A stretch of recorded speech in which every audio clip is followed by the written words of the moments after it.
in the interview. I do believe that I think Jeremy is too comfortable that way. I'm not sure he's working that hard, so I'm going to have to check to see if he's doing anything more than just laying there on the side here. But great to see the crew, great to see their smiling faces, and hear them talk about their experience already so far. And I can't wait to talk to them when they land home back Earth. And I think that's it for me today. All right, thank you. We will go ahead and start our Q&A session. If you're in the room, please raise your hand if you have any questions. And if you're on our phone bridge, please press *1. We'll start right here with Mark in the back.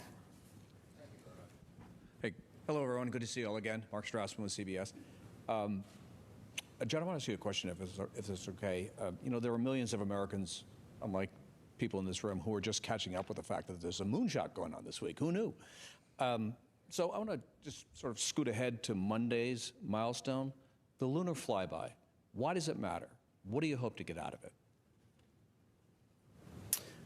So it matters because, you know, the whole point is to go back to the moon. The whole point of this mission is a campaign to get back to the moon. And the being able to see with human eyes the lunar surface is a huge milestone, right? And that just articulates the point, you know, that we're going back to the moon, we're going to stay there, right? And so this is the first step towards that. We'll obviously build upon that. We'll get eyes on the moon, kind of map it out, and then continue to go back and in force. Yeah, I think maybe I'll go next. I think for us, I'll just touch or follow on what Judd said, which is the building blocks. You know, we're building a transportation system. And to have a reliable and robust transportation system, you need to test flight the transportation system. And I think that's really important. We've demonstrated on Artemis 1 with uncrewed capability. We've added a very important aspect of it, which is the crewed capability. And that crewed capability enables us to really understand how, when we have people in the cabin, how the systems operate and adjustments we need to make. You hear a lot of these kinds of things that over the loop, you know, minor adjustments we need to do. Certainly engineering expertise and the design we put in has a certain understanding, which is the crewed capability, and that crewed capability enables us to really understand how, when we have people in the cabin, how the systems operate and adjustments we need to make. You hear a lot of these kinds of things that over the loop, you know, minor adjustments we need to do. Certainly engineering expertise and the design we put in has a certain understanding, but until you put people in the mix and you operate it and really understand what you need to do to operate in this kind of environment, you don't get that until you're in that environment. So I think that's really important.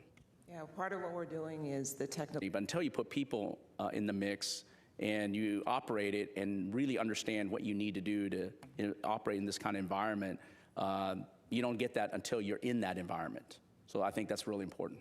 Yeah, part of what we're doing is the technical aspects and what we are learning from taking ourselves around the moon. The other part, obviously, is what you talked about, which is capturing the imagination of people, right? And we have far more engagement than we had hoped to have, and we hope that it will increase as we continue to take further and further steps into this mission.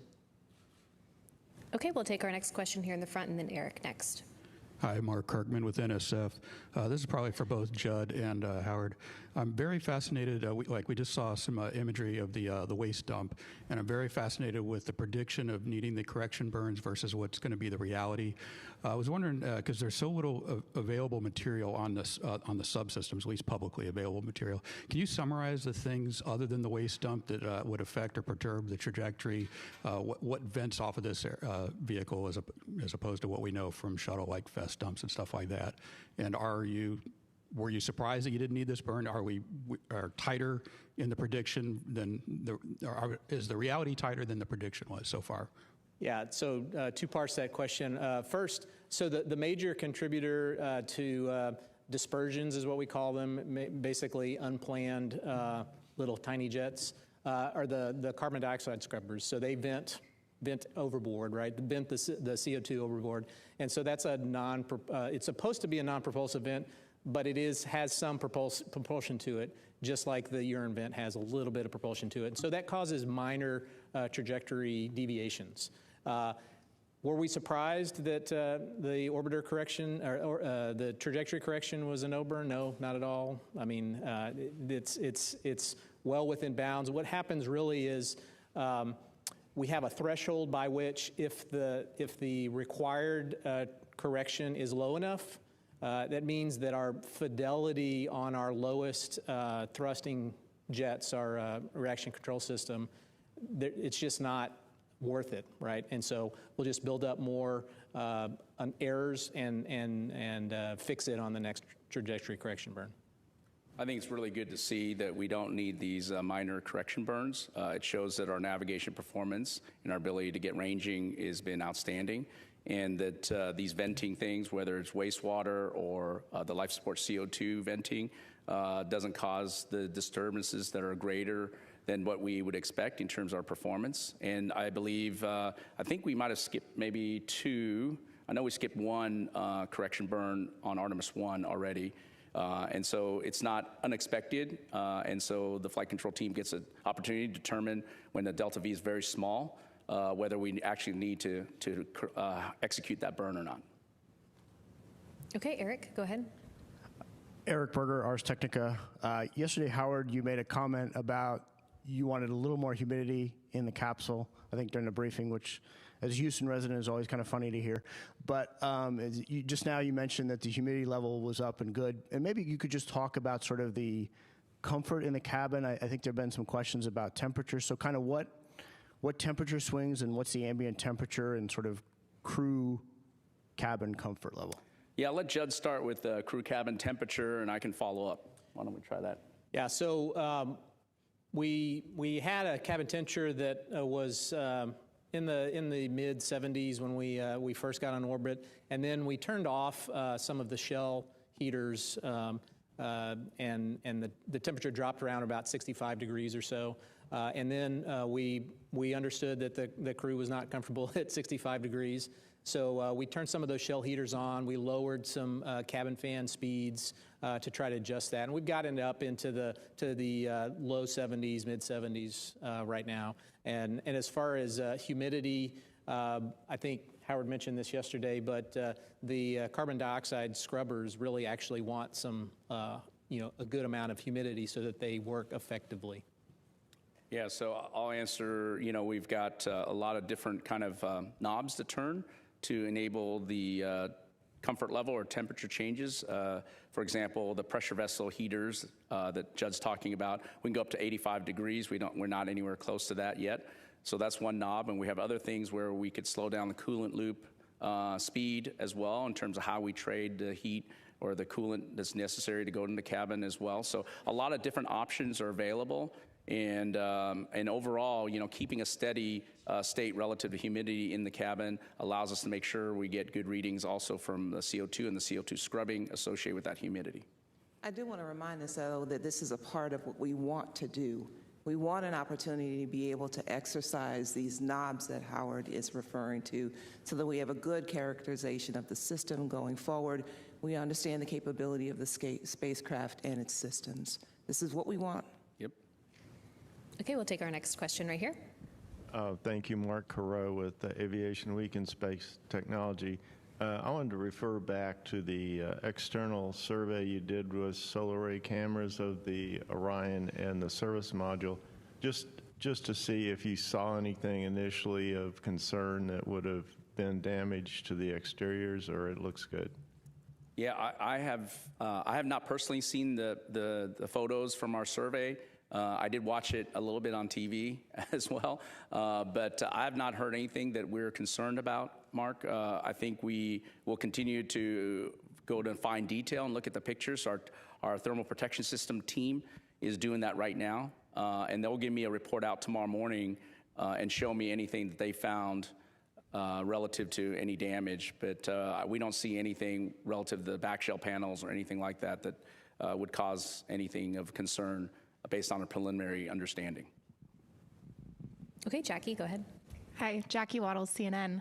Thanks for doing this. Quick question for Judd or Howard. I understand that during the latest communication with crew, they were talking about mopping up some kind of leak with towels. I'm not sure I understood exactly what was going on. I'd love some insight there. And then tomorrow, there's a couple of things on the schedule I'd love to hear more about with this manual piloting, test flight test objective, and a selfie moment. I'd love some insight into what's going on there. Thanks so much. Sure. So mopping up water. So it's not uncommon for whenever they're filling drink bags for a little bit of water to come out. The particular incident I think that the crew was talking about likely was as we were filling the contingency water bags. Whenever we had to fill them, there's a straw and a syringe, and you put a towel around it to make sure water didn't come out. There's also a feature of the potable water dispenser such that when you turn the valve off, it still dribbles out water for a little bit. So those are probably the couple of things that they're talking about.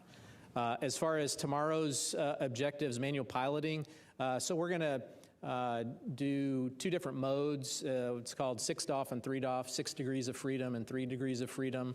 It's different thruster modes of how much control that you have in all the axes and translation.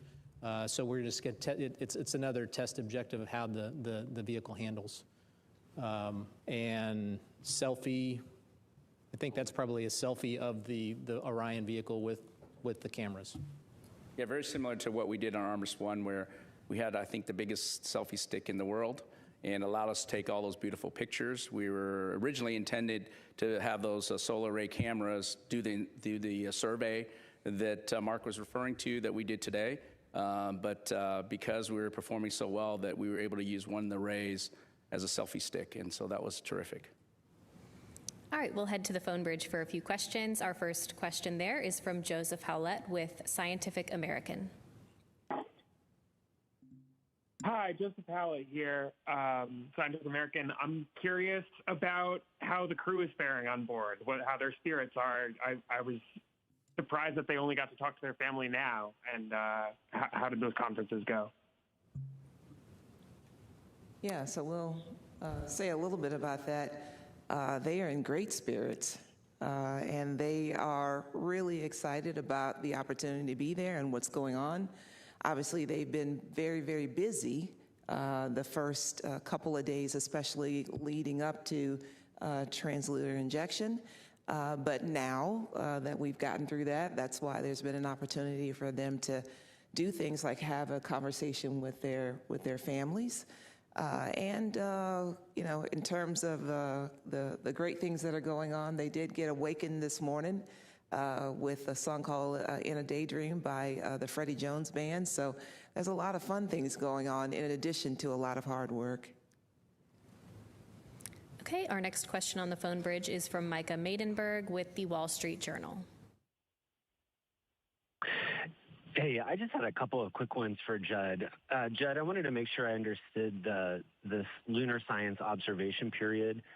So during that 6-hour period, that's when Orion's traveling around the far side of the moon for the entire stretch of that, or not?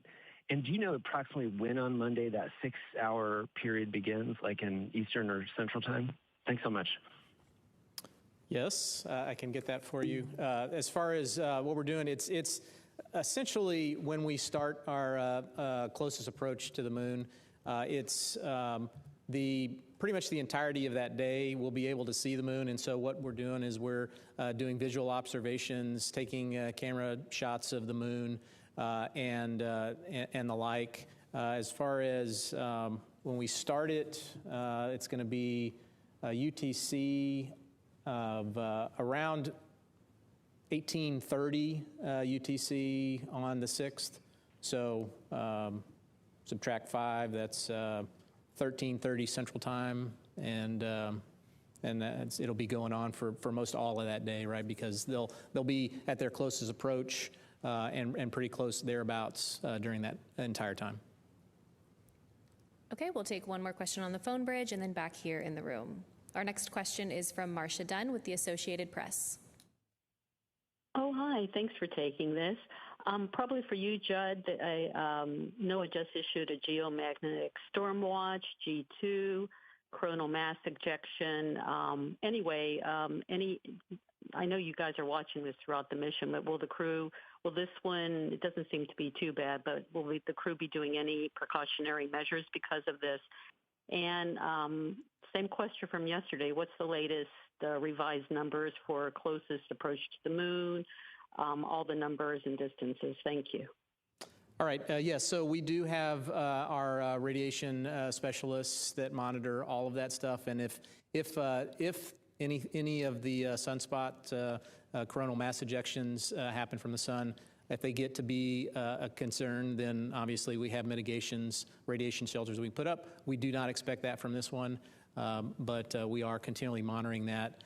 As far as the updated numbers, I've got in statute miles. Should be 252,757 statute miles at our furthest distance from the Earth. You're not going to convert that to nautical miles? I think Howard's got an app for that. Yeah. Okay, we'll take our next question right here. Go ahead. The updated numbers I've got in statute miles should be 252,757 statute miles at our furthest distance from the Earth. You're not going to convert that to nautical miles? I think Howard's got an app for that. Yeah. Okay, we'll take our next question right here. Go ahead. Hi, Lauren Grutch from Bloomberg. Thanks so much. I just wanted to go back to that helium issue you were talking about earlier. You said you isolated that one branch. Just wondering if there's any concern.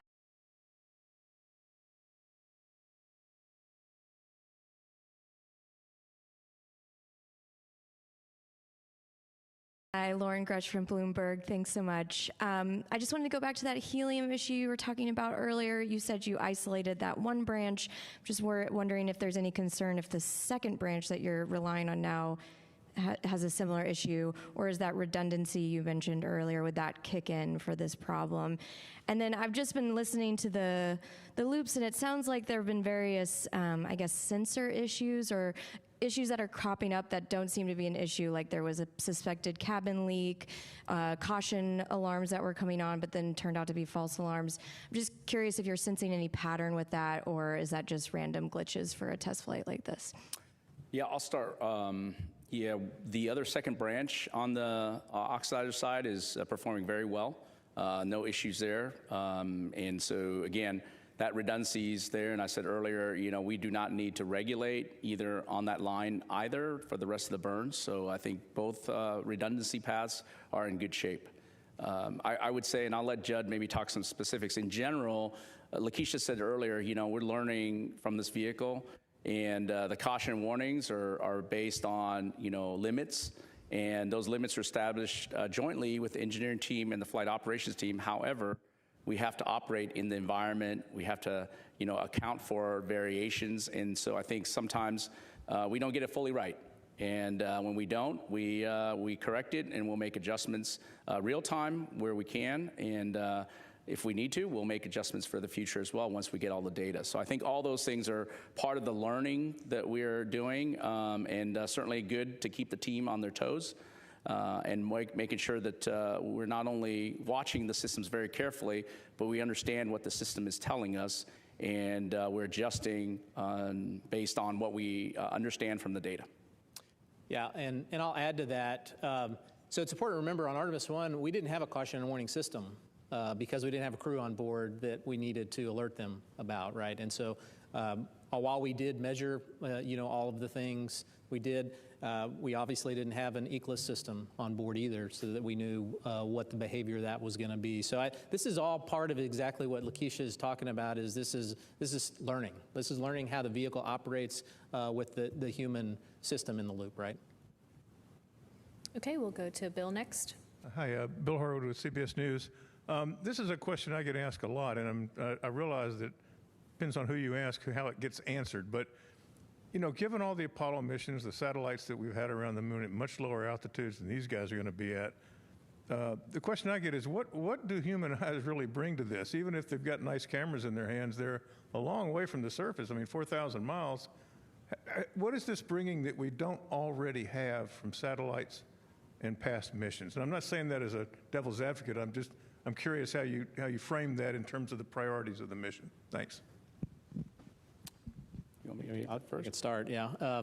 So my understanding, talking with the scientists, is that your eyes, the human eyes, can resolve details much better than taking a picture and then looking at the picture, even with a telephoto lens. And so that observation that the scientists are looking for is really what's key. Even from as far as away as you mentioned, 4,000 miles, there are still things that the human eye can pick up with granularity that are important to the science community. Now, I can't talk about what those specific things that the science community is looking for, but that's my understanding. Yeah, I think I'll try to maybe repeat what I said earlier. When I tell people this, and it's really purely from a spacecraft side, when we talk about wanting to have a moon base, wanting to have people on the surface of the moon or other planets, you need a way to transport people safely to that particular domain. And to me, it's very important that we do everything we can to understand and provide that capability in a robust and reliable way. And you have to walk before you can run. And I think this is very important in our step towards exploration, is learning, as we talked about earlier with all these questions relative to our subsystems, learning about how the subsystems operate in space. How do we put people in space, especially to the moon first? We haven't done that in over 53 years.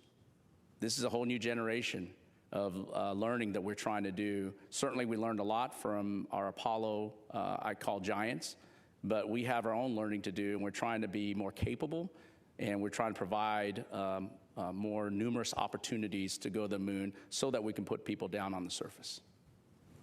All right, we'll take our next question right here. Go ahead. Hi, Michael Adkison, Houston Public Media. I know you guys are all too familiar with the Apollo 8 comparisons to this mission. They obviously did their Christmas Eve broadcast, and Sunday is Easter. We're in the midst of Passover, and Ramadan even was a couple of weeks ago. Are there any plans to do any sort of downlinks to mark the occasion or anything like that?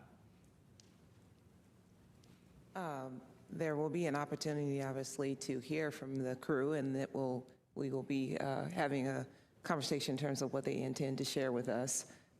They are always inspirational in their communication with us, and we're really looking forward to that. Okay, we'll take our next question right here in the middle. Hi, T.G. Mascara with the Epoch Times. Thank you so much. My question, Howard, what specific thing? And we will be having a conversation in terms of what they intend to share with us. They are always inspirational in their communication with us, and we're really looking forward to that. Okay, we'll take our next question right here in the middle. Hi, T.G. Mascara with the Epoch Times. Thank you so much. My question, Howard, what specific things have exceeded your expectations in terms of the Orion spacecraft? Well, that's interesting. I would say that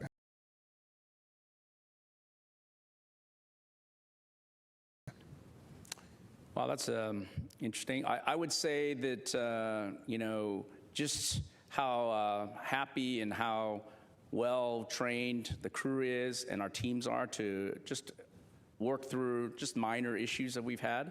To me, it's not so much an exceedance of expectation. I expect that, but just to see it in play, just to see how well that's working out. And of course, I expect our spacecraft to perform, but you never know. This is why we have a flight test, and it makes me very happy to see that although we have some minor issues to deal with, the team operates very well with the crew, both on the ground collectively between our mission evaluation room, our flight control team, and with the crew together, working together. And of course, the spacecraft is responding in a way that, of course, we knew about from Artemis 1. Every spacecraft is different, but the process is the same, the rigorous testing that we do and the analysis we do. And so I would say that it's always good to beat expectations. Richard, too. Richard Two of the Post newspaper. A question for Judd. Talking a little bit like a different aspect of this, so that with the MCC, can you talk about so many moving parts make this mission successful coming out of that department? What's the tone and the consensus of the controllers, the directors, as they see this mission transpire, and what are they thinking as far as how things are going so far in the mission? My sense is that Aspect of this, so that with the MCC, can you talk about so many moving parts make this mission successful coming out of that department? What's the tone and the consensus of the controllers, the directors, as they see this mission transpire, and what are they thinking as far as how things are going so far in the mission? My sense is that there's a lot of people that are very excited, right? And excited not only for the overall general, there's a lot of people that are very excited, right? And excited not only for the overall general, objective that we're going back to the moon, but also just from, there's a lot of time that people have invested in training for this mission, developing the mission, being able to work well with all of the teams together, and to see that come together. I think there's a lot of excitement there. Only for the overall general, objective that we're going back to the moon, but also just from, there's a lot of time that people have invested in training for this mission, developing the mission, being able to work well with all of the teams together, and to see that come together. I think there's a lot of excitement there, and it shows. That question, just curious, the technology's changed so much in mission control from the Apollo. And it shows. That question, just curious, the technology's changed so much in mission control from the Apollo days to Artemis. Is there anything that you all have learned during this mission? Have you made any changes in mission control? We see the astronauts are making changes on the fly. I'm just curious to know if any changes are being made in mission control as well. Yeah, I mean, I think you hear it in all of the funnies we see with sensors, the way they behave, the way the systems behave. That means that we are all reacting to that, and we are developing on the fly different ways than we originally thought how we would operate the vehicle. And so that is always an iterative process, right? And I think you're seeing demonstration of that in real time, and that we're iterating on not only learning about the vehicle, but also how to iteratively operate the vehicle as well. Okay, we'll take another question right here in the room. Yeah, hi, Beverly Casillas for Space Scout. Thanks again for doing this. Two quick questions. The first one, so we heard that the optical communications demo is already being used to downlink some imagery from the spacecraft. It sounds like that happened overnight. Are there any plans to potentially do any transmission of live video during the mission? And is that something we would get to see, if so? And then a second question, because it sounds like Orion's maneuvering has been really precise during the mission so far, what are you hoping to learn during this mission about guidance and navigation and PNT in the lunar environment? And is there anything that you're kind of already learning about that process? Thanks. So I'll take the first part. For optical comm, the way the trajectory is set up, unfortunately, the only passes that we have with Goldstone are when the crew is asleep. And so anything that we have downlinked would be just video that you're already kind of seeing, higher resolution of the spacecraft looking back at either the moon or the Earth. And so for that purposes, we're really going to just use it for high-res video downlink. And then your second question. I think I'll take the. Yeah, why don't you take that? Yeah. Can you repeat your second question? I think you said something. Correct my ears. Guidance, navigation, control. So. Yeah. Can you yes. repeat that, please? Yeah, I was just saying, because we've seen how precise the kind of trajectory planning has already been with, not needing to do this correction burn, have you been having any learnings already about navigation and PNT with the Orion spacecraft and like ground systems during this mission? And is there anything? Here's guidance, navigation, control. So. Yeah. Can you yes. repeat that, please? Yeah, I was just saying, because we've seen how precise the kind of trajectory planning has already been with, not needing to do this correction burn, have you been having any learnings already about navigation and PNT with the Orion spacecraft and like ground systems during this mission? And is there anything at the moon that you're also hoping to kind of learn and experience on that front? So, we're using very traditional navigation instruments, so star trackers. At the moon that you're also hoping to kind of learn and experience on that front.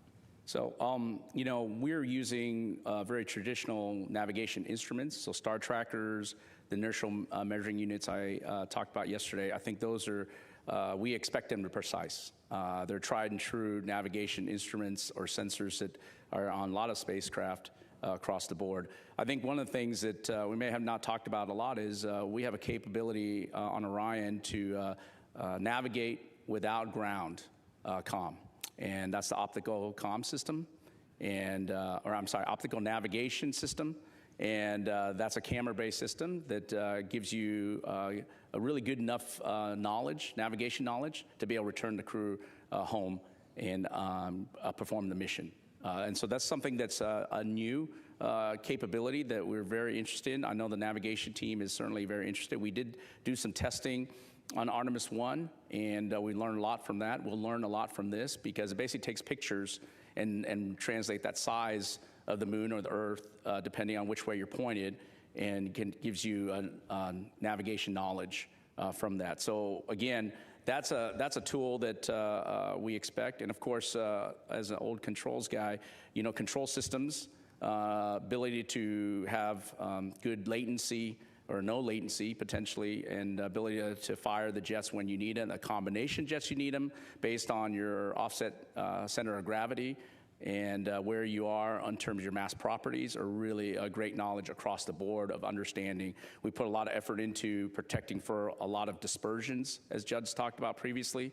And of course, when we encounter those dispersions, being able to control our spacecraft through them is really important as well. So all that we'll be learning. We will learn a lot, even though we have very good instruments, even though we know we have good control laws, we've implemented algorithms.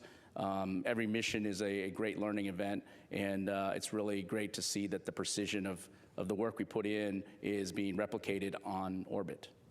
And I would add to that, in addition, as good as the sensors are on Orion, we still have to do ranging of the vehicle to update its state knowledge every once in a while. And so, as a lessons learned from Artemis 1, we have a new suite of tools on the ground that are able to process that ranging data, and also to hopefully, what we're hoping to learn is to back out all of those, minor dispersions from, non-propulsive events that are a little bit propulsive, so that we understand that can characterize all of the error sources of the navigation state. Okay, we'll take another question here in the room, and then we'll go back to our phone bridge. Go ahead. Thank you, Tarek Malik with Space. Minor dispersions from, non-propulsive events that are a little bit propulsive, so that we understand that can characterize all of the error sources of the navigation state. Okay, we'll take another question here in the room, and then we'll go back to our phone bridge. Go ahead. Thank you, Tarek Malik with Space.com. I think for Judd, there was discussion yesterday about how Flight Day 3 was a big change of pace for the crew after the first kind of action-packed couple days. And I'm really curious how, I know they had CPR demos today, they had lunar science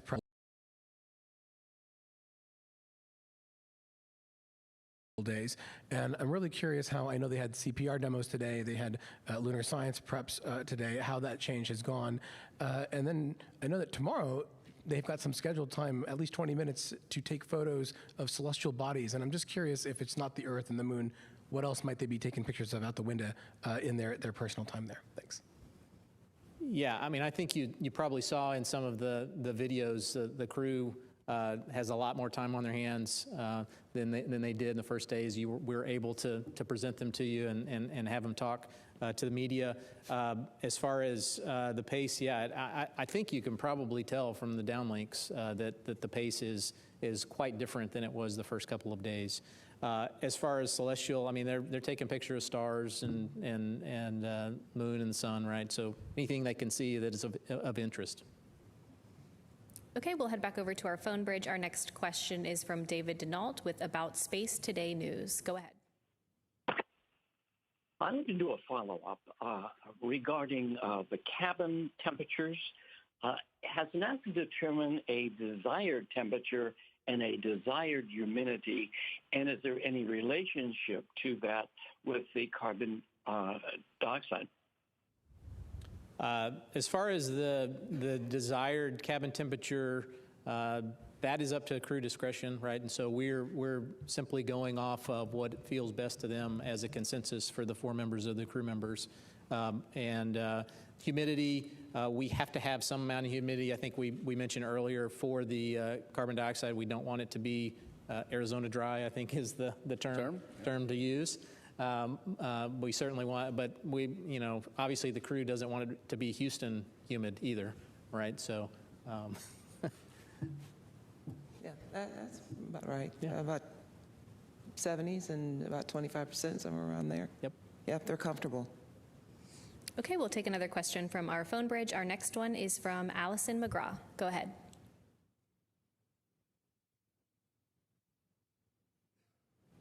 Hi, Dr. Allison McGraw, Mysterious Meteorites. Congratulations on the continued success from the giant leap for planetary science. My question is, given the crew's training with the CLO, or Crew Lunar Operations, what geology or image targets are first to be taken of during the lunar flyby? Thank you.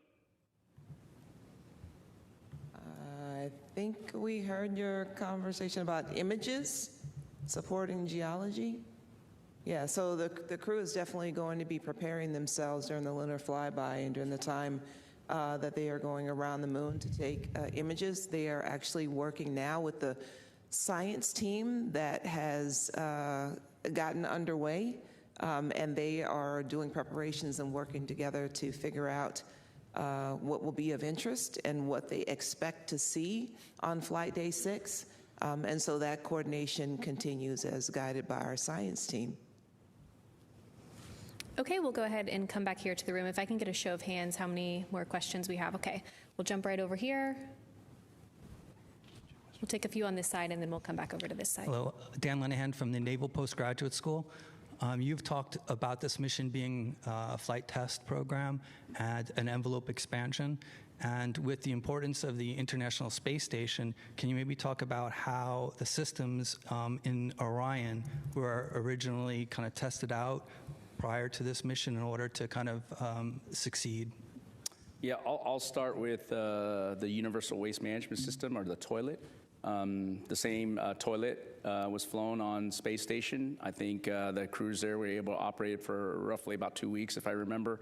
And so that was a really good, important test in a relevant environment against our toilet that we would be able to fly to the moon with.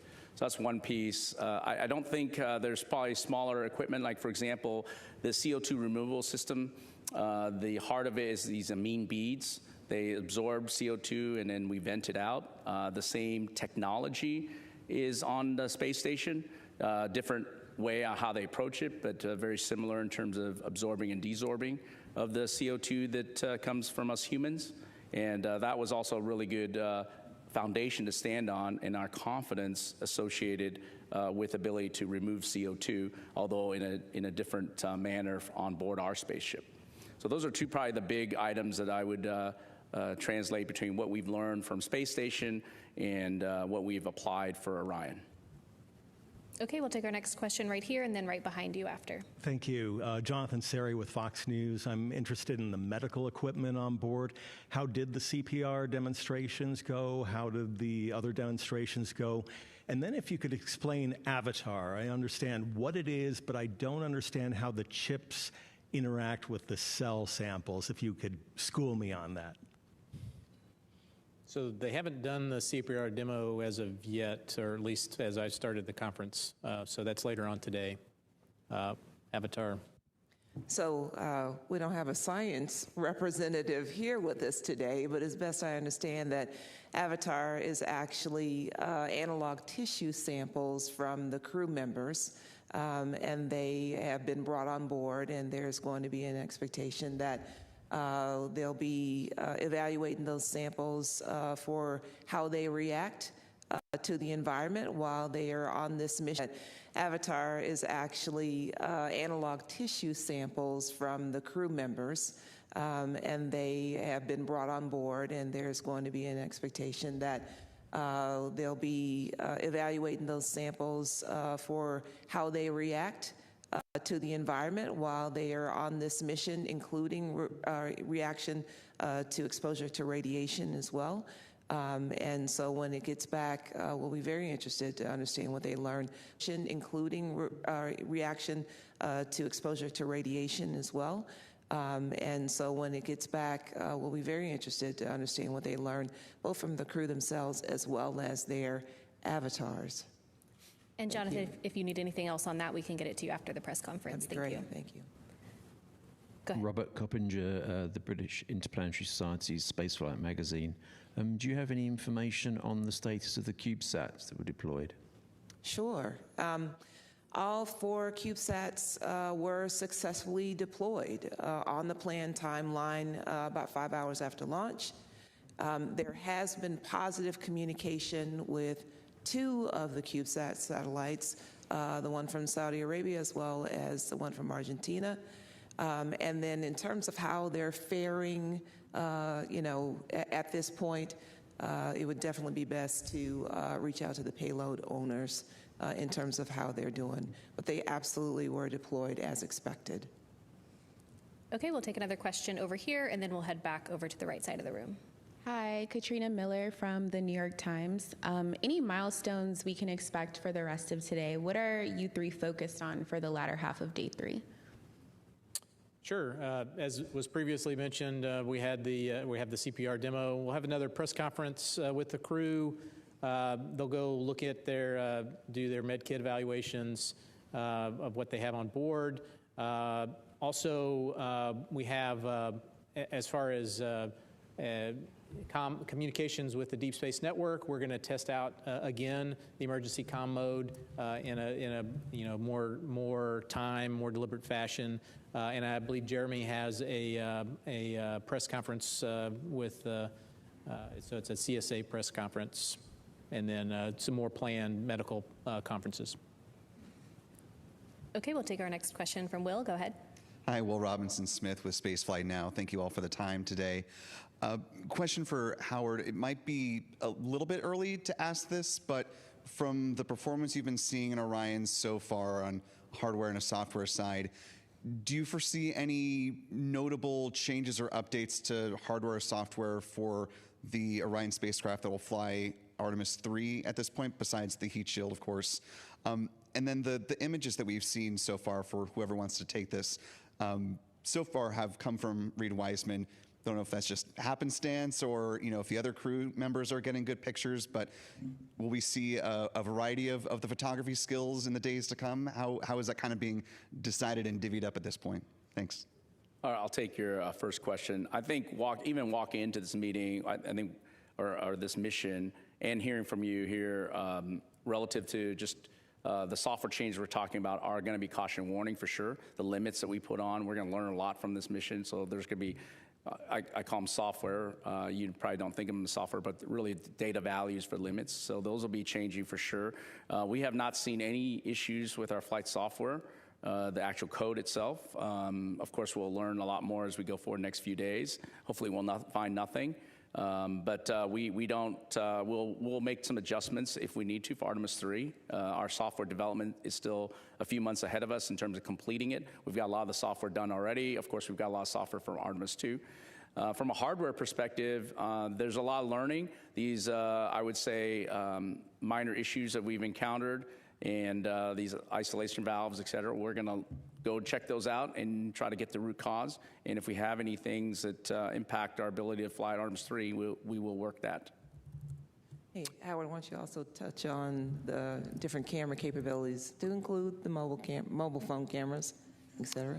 Yeah, so from an image perspective, before maybe Judd talks about who's going to take pictures, if you might or may not know that we have iPhones on board for the crew members, and they're able, not only the Nikon D5s and the Z9s that we have on board that we preloaded already, they were able to also take some iPhones as well. That's what Lakeisha's referring to. And so they'll get some great images from all those cameras. And I'll let Judd talk about who gets assigned the best pictures. I don't know. Yeah, I mean, I think it's probably just happenstance that you've seen, Reed's pictures. Every one of them are going to be taking pictures, and I'm sure once we get, are able to downlink all of the pictures, I think you will see a suite of pictures from all of the crew members. Okay, it looks like we have one more in the room. Do we have, okay, we'll go ahead and take one from you, and then we'll head back over here. Thanks. Hello, Kaya Burgess from the Times of London. Moon. Is there any plan in the future to try and overcome that for future missions, to try and use kind of satellites at Lagrange points or wherever it might be, so that in future that communication behind the moon will be possible and you will never be out of signal in the future? Obviously, it's been possible for Chinese missions that have landed landers on the far side. Is that something that you will be looking into? So I'll just mention, as part of the administrator's Ignition initiative, he has talked about all kinds of different capabilities that we are going to try to add in a stepped approach to include capabilities on the surface on the moon, as well as communication capabilities. And relay capabilities will be absolutely a part of that for supporting us in the future. Okay, we have another question right here. And do we have any additional questions after this one? All right, one last question in the room. In a stepped approach to include capabilities on the surface on the moon, as well as communication capabilities. And relay capabilities will be absolutely a part of that for supporting us in the future. Okay, we have another question right here. And do we have any additional questions after this one? All right, one last question in the room. Thank you. Rod Pyle at Astro Magazine. Similar question, how long do you expect the blackout to be during the flyby? And given that there's no burn back there, is there any reason to be chewing our pencils? And is there anything to learn from the time?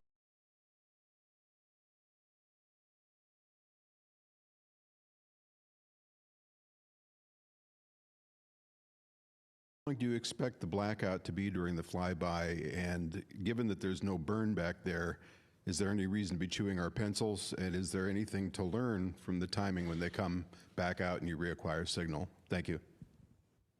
So as to your second question, no, physics takes over, and physics will absolutely get us back to the front side of the moon. Let's see, I don't think I have the timing yet on this for how long we're going to be out of COM, but I can get you that. Is it about 40 minutes? Yeah, it's around. Somewhere in that vicinity? Mm-hmm. Yes, it is 40 minutes. All right, well, it looks like that's all the questions we have for today. Thank you so much for joining. We'll see all of you back here again tomorrow at 4:15 for our next mission status briefing. As always, you can keep up with all the latest news and events during the Artemis II mission at nasa.gov. Thanks for joining.